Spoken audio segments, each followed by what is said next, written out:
All right. Welcome back to Eyes Open Media. So there is no map. Okay, I talked to a couple of people and we tried to figure this out on why there's no map for the Nineveh Command Center for the last 3 days. We don't know why. I know some of you guys on Twitter have said that they figured you out or or they faked you out by putting the map, and then once they realized that we were talking about the map and people were sharing the map and doing videos on the map, they stopped the map. I don't know. I don't know. Maybe it's just a coincidence that Thursday, Friday, and Saturday there was no map, but tomorrow magically there's a map tomorrow. Okay, so we don't know. If we find the answer, we'll get back to you. I did contact Nineveh Command Center, so don't know what's going on. Okay, and I'm sure that the people that are following the Nineveh Command Center would love to see the updated map as well, because most of those people are from the Middle East. They're not Americans. Okay, so I don't know. I don't know what's up with that. But anyways, let's move on. So there's no map for the last 3 days on the Nineveh Command Center.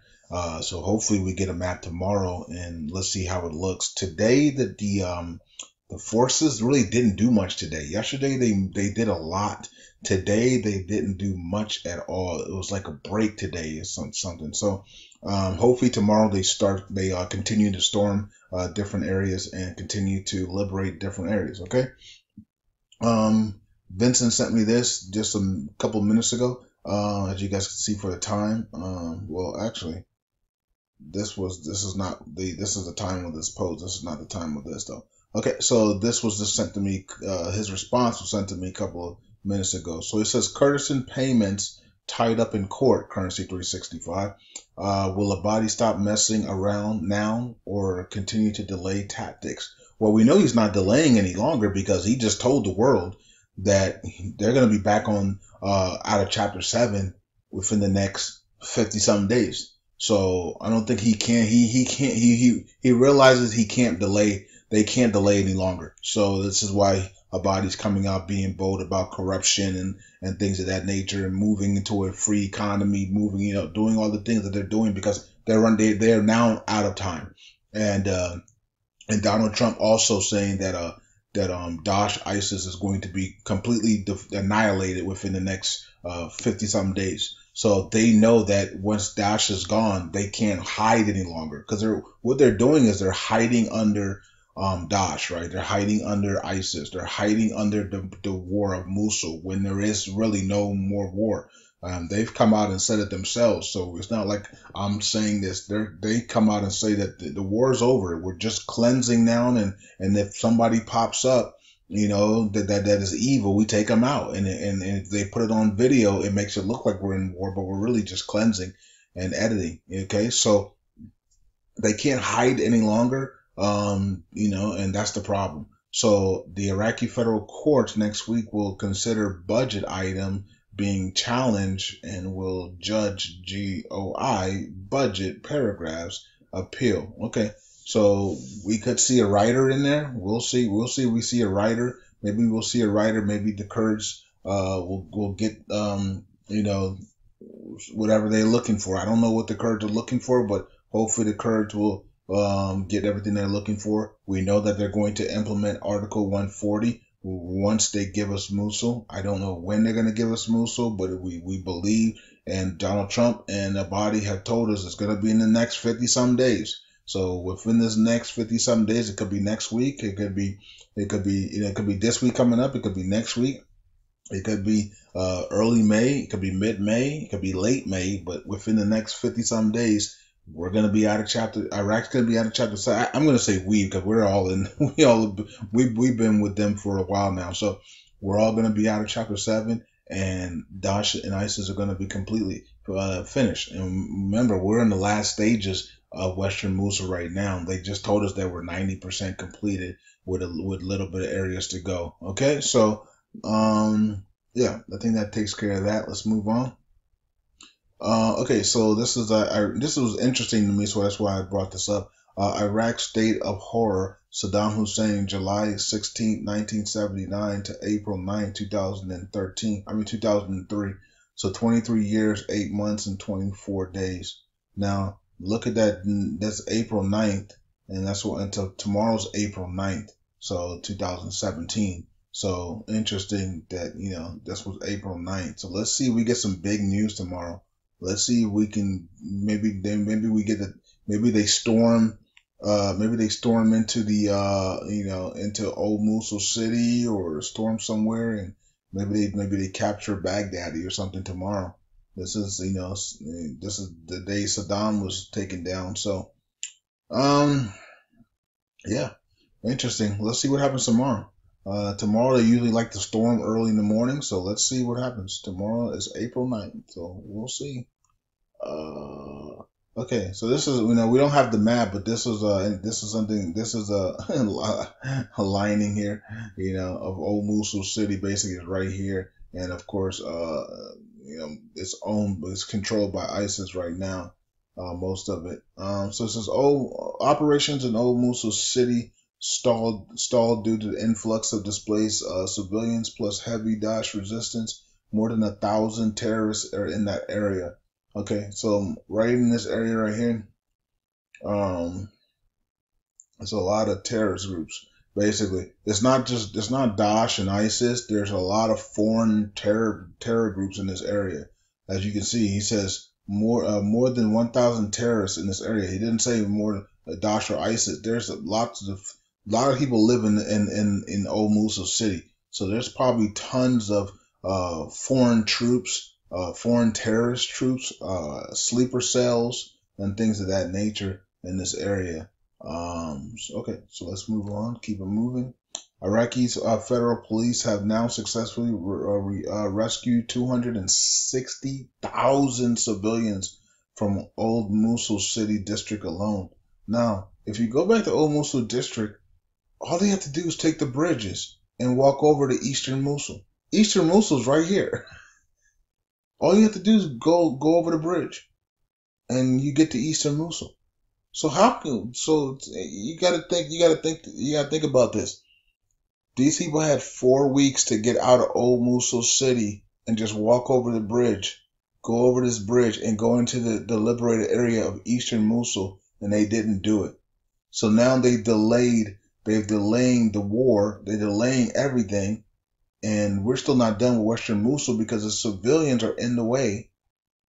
And then if you go back to the economic reforms, the civilians are having a hard time coming into the bank. So we're having a hard time with economic reforms because the citizens won't come into the banks. So the citizens won't get out the way to complete Mosul, and then the citizens won't come into the banks to complete the economic reform. Oh my goodness gracious, I tell you. Wow, okay. That's what it is, man. Infallible, the Food Masoon, the president of Iraq, says that let's see here. It says Iraqis are determined to go ahead with the project of building the state. Okay, basically talking about reconstruction, reconstructing all the liberated areas and strengthening and unifying and things of that nature. And he calls it the project. So, and Hakeem said the same thing on Twitter about a project. And I'm thinking he was talking about the 3-0 project, but he could have been mentioning the project of reconstruction. Okay. So let's go down here to Facebook. Let me see. Yeah, here it is. So Hakeem talks about our project should make us overcome all obstacles to be always prepared. Now, when he says always prepared, this is why I didn't think it was reconstruction. I thought it was the project to delete the 3 zeros, because when you're talking about always prepared, that doesn't have nothing to do with construction. That has something to do with your money. Always prepared for whatever happens or whatever comes out, because your money is valuable. Okay? So that's why I didn't think he was talking about the projects of reconstruction, but the projects to delete the 3 zeros. Because when you're talking about always prepared, what do you need to be prepared for everything? You need money. You need value in your money as well. So that's why I thought it was the project to delete the 3 zeros. Also, he says support all who believe in Iraq. and it's right for a decent life. And that's also one of the things I thought the reason why it wasn't the project of reconstruction, but the project of deleting the 3 zeros, because decent life comes with purchasing power. And then also, to always be prepared, you have to have purchasing power, value, and you have to have money. Okay, so that's why I thought he was talking about the project to delete the 3 zeros. And he's thinking he's saying that it's ready to go. Okay, so Eric says 365. My take in that hacked up Arabic Sauder article translation is that for the sake of the Syrians, people, for Assad to step down to hopefully avoid escalated chaos and from neocons, or it can turn into another Vietnam brought to them by the West. Okay, and he's not blaming Assad, but for Assad to step down, possibly diffusing the situation, at least for now, because have made it clear for years they want Assad gone for all the reasons you've mentioned about Syria and then some. Yeah, I think even Vladimir Putin was trying to make him a deal so they can diffuse the situation. So we'll see what happens to that in the future. But look what happens here. President Trump, in a letter to Congress, says that U.S. is going to take additional action in Syria to further its implementation or agenda or whatever the case is. So that is crazy. I guess Donald Trump didn't see the threats from Russia being serious enough or whatever. I don't know. Like I said before, America, China, and Russia are going to fight over Syria. So there you have it. They're not going to stop regardless of the threats from Russia. Let me see. I don't know what this is, but this is JSNIP4, so you guys can check this out. Yeah, you guys can check that out. What is this? This is huge. Eric comes back and he says 15 more nations ready to sign onto the AIIB. Okay, the Asian what is it called? The Asian Infrastructure Bank. Asian Infrastructure Investment Bank. That's what it is. The AIIB. Okay, basically this is the new IMF. Basically, the new IMF, World Bank. The BRICS Bank is basically the new World Bank, and the AIIB is basically the new IMF for the future.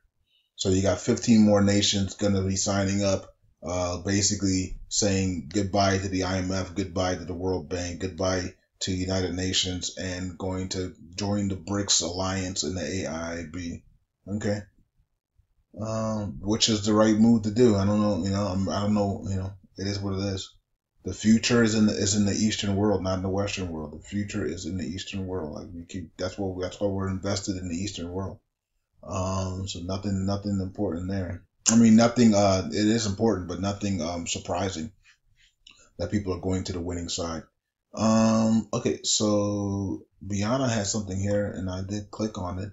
It says outlook upgrade could help push Iraq's economic evolution to its next step.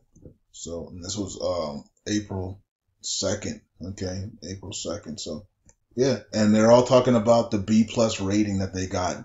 Okay, from Fitch. I did mention that a couple of days ago. Now we're seeing thousands of articles about Iraq's great outlook, positive outlook for the future. Now all these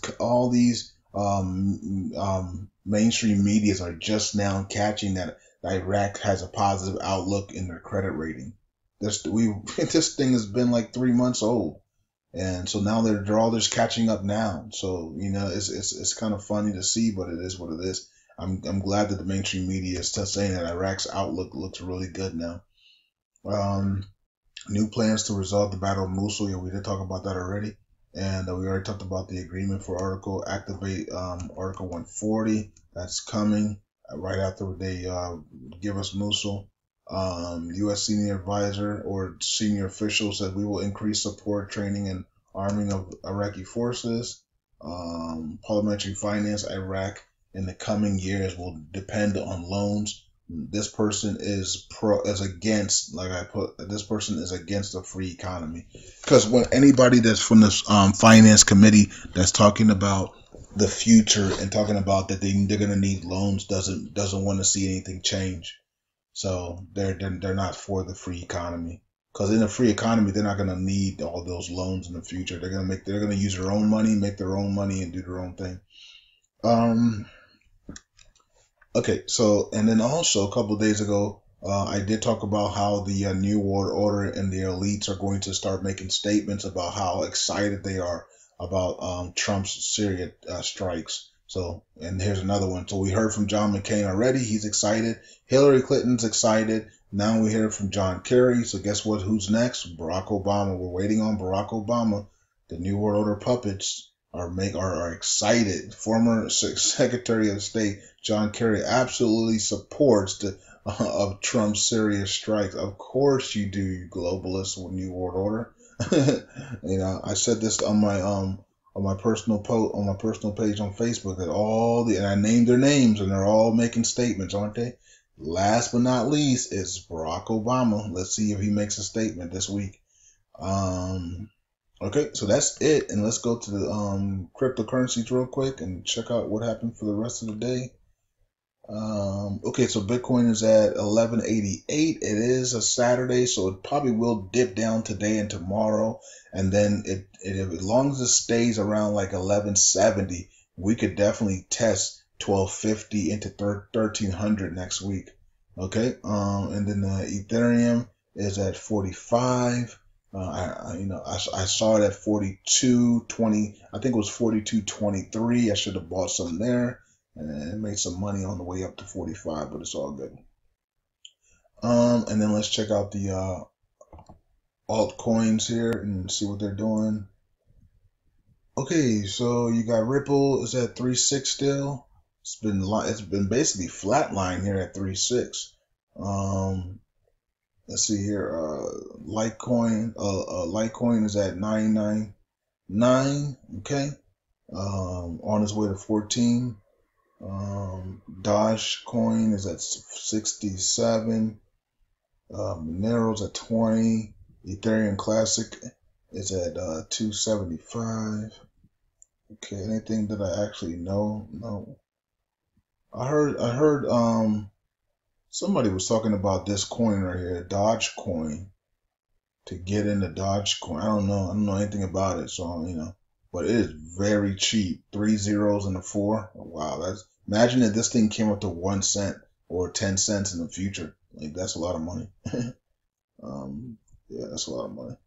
Let me see. Maybe I might get some Dogecoin. I don't know much about it. Let me actually look at the chart and see, but it's so cheap, or maybe I see why it's so cheap because of the hold on, what's this all about? Okay, I see why it's so cheap though. Look how much is in circulation. Lord have mercy. Look how many coins are in circulation. Let me see. That's 1 million. That's 80 million. That's 880 million. That's 8 billion. That's 80 or whatever billion. I don't know because there's a zero there. And this is 108 billion coins are in circulation. So basically, they took all the coins and just threw it into the open markets. No wonder why this thing is so cheap. Wow, that's a lot of coins.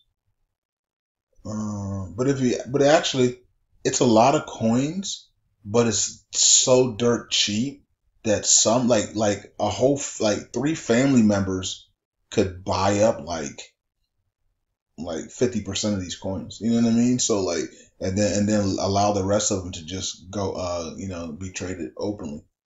So I don't know how many people own a bunch of these coins, but somebody probably owns like 1 billion coins and it's just holding them for like 1 cent or like 10 cents or something in the future. So interesting.